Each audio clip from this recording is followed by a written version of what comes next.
మీకు చెప్పానో లేదో నాకు తెలుగు భాష అంటే చాలా ఇష్టం. అప్పుడప్పుడు డబ్బాలు గూడా కొట్టుకున్నాను. నాకు తెలుగు భాష మీద అధికారం గూడా ఉందని. అర్థమైంది మీరేం జెప్తున్నారని. మాట్లాడితే సగం తెలుగు మాట్లాడతావు, సగం ఇంగ్లీష్ మాట్లాడతావు. నీదేందయ్యా తెలుగు భాష అర్థమైంది. సరే ఇదొక ప్రయోగం. వార్తలున్నాయి. ఆ వార్తల్ని ఒక తెలుగు భాషలో నేను చేసిన ప్రయోగం ద్వారా మీ ముందుకు తీసుకొస్తున్నాను. ఈ వీడియోని షార్ట్ వీడియోగా చేద్దామనైతే మొదలుపెట్టాను. మరి లెంగ్త్ ఎంత వస్తుందో తెలీదు. నేను చెప్పబోయే వార్త ఒక రకమైన గాలి కబురే. అంటే దానికి అంత ప్రాముఖ్యత లేదు. అదేంటంటే నోబెల్ శాంతి బహుమతిపై తీరని ఆకాంక్ష మా అధ్యక్షుల వారికి. దాని గురించి. నేను 10వ తరగతి వరకు తెలుగు మీడియంలో చదువుకున్నానండి. అప్పటి వరకు నాకు నచ్చని సబ్జెక్ట్ ఒకటే. చరిత్ర, హిస్టరీ.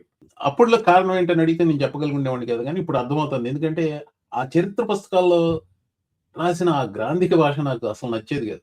అంటే సైన్స్‌లో అయితే అంత గ్రాంధికంగా అనిపించేది కాదు గానీ, చరిత్రలో అసలు అంత గ్రాంధికంగా ఉంటది. మీకు ఉదాహరణ చూపెడతాను ఎలా ఉంటదనేది. ఇది 11వ తరగతి చరిత్ర పుస్తకం అండి. ఇంటర్మీడియేట్. ప్రాచీన భారతదేశం ప్రారంభం నుంచి సింధు నాగరికత వరకు. అభ్యసన లక్ష్యాలు భారతదేశంలో శిలాయుగపు మానవులను గురించి తెలుసుకొనుట. కొనుట. భారతదేశంలో ప్రాచీన శిలాయుగం మరియు మధ్య శిలాయుగం నాటి సమాజం గురించి అర్థం చేసుకొనుట. సరే పరిచయంలో మొదటి వాక్యం. భారతదేశంలో ప్రాచీన కాలం నుండే సంస్కృతి మరియు నాగరికతలు అభివృద్ధి చెందిన ఆధారాలు ఉన్నవి. అది ఉపోద్ఘాతంగా ఎందుకు ఇచ్చానంటే, ఆ కాంటెక్స్ట్ తెలియకపోతే ఇదేందో పిచ్చిగా మాట్లాడుతున్నాడని మీకు అనిపించొచ్చు. వార్తాంశం వచ్చేసరికి దీనికి ప్రాముఖ్యత చాలా తక్కువండి. ప్రెసిడెంట్ ట్రంప్ ఆపకుండా నోబెల్ పీస్ ప్రైజ్ గురించి మాట్లాడుతూనే ఉన్నాడు. అయిపోయిందది. సో, నెల క్రితం ఇచ్చేసారు అయిపోయింది. అయినా ఇంకా వదలట్లేదు దాన్ని. సో, దానికి సంబంధించిన కొంచెం ఇన్‌సిగ్నిఫికెంట్ న్యూస్ అనిపించినా గాని అది కవర్ చేయాలి. కొంచెం నవ్వుకుందాం అనే ఉద్దేశంతో ఈ video చేస్తున్నాననమాట.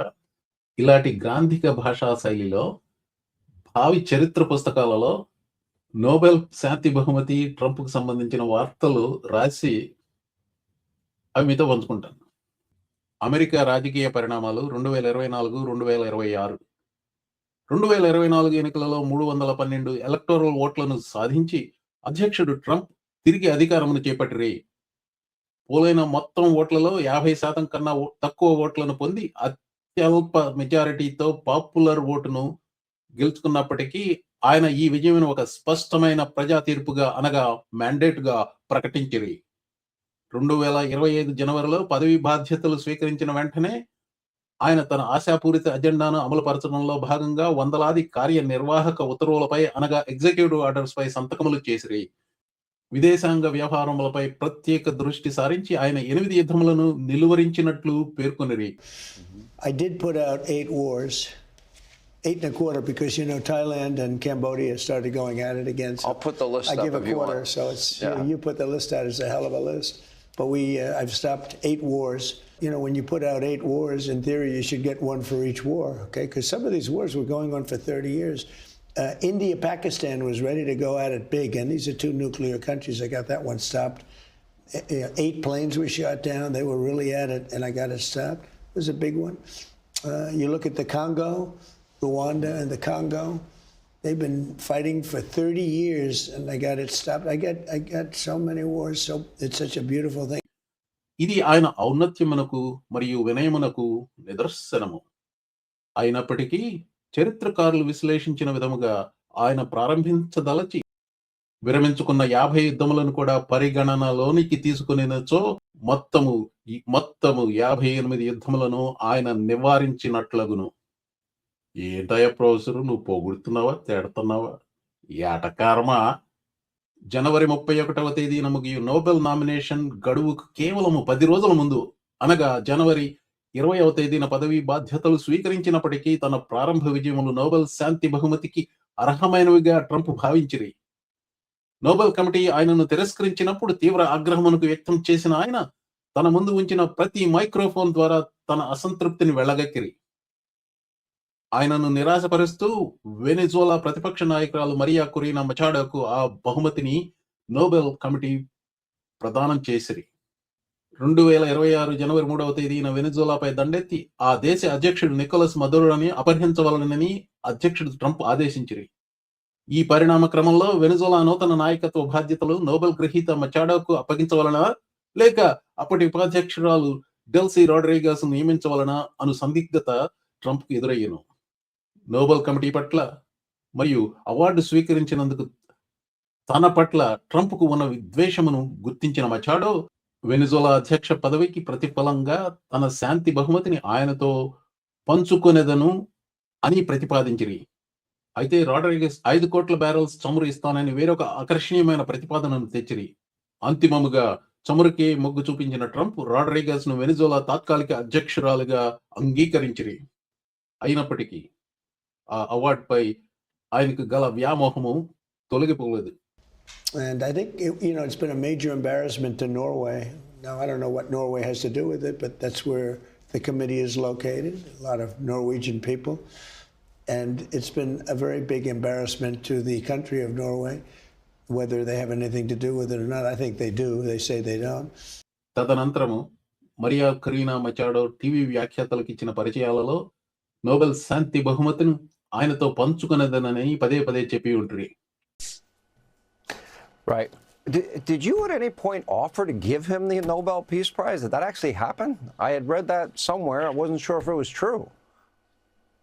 Well, it hasn't happened yet, but I certainly would love to be able to personally tell him that we believe the Venezuelan people, because this is a prize of the Venezuelan people, certainly want to give it to him and share it with him. What he has done, as I said, is historic. It's a huge step towards a democratic transition, and I want to. ఆ తదుపరి Fox News వ్యాఖ్యాత అధ్యక్షుడు Trump వారిని ఒక పరిచయ కార్యక్రమంలో Machado Nobel శాంతి బహుమతిని పంచుకొనుటకు సిద్ధమేనా అని ప్రశ్నించగా అది యొక్క గౌరవముగా భావించదని అధ్యక్షుడు బదులిచ్చిరి. Let me ask you about Maria Corina Machado. I've had her on TV this week. Yeah, she's a very nice person. Okay, she won the Nobel Peace Prize. Yes. When she accepted that Peace Prize, she dedicated it to you.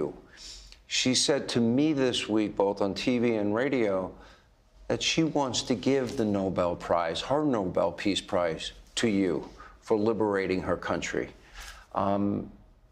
In 2023, she won over 92% of the vote to be the leader of the opposition.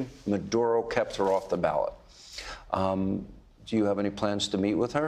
And would you accept the Nobel Prize she wants to hand to you? Well, I understand she's coming in next week sometime.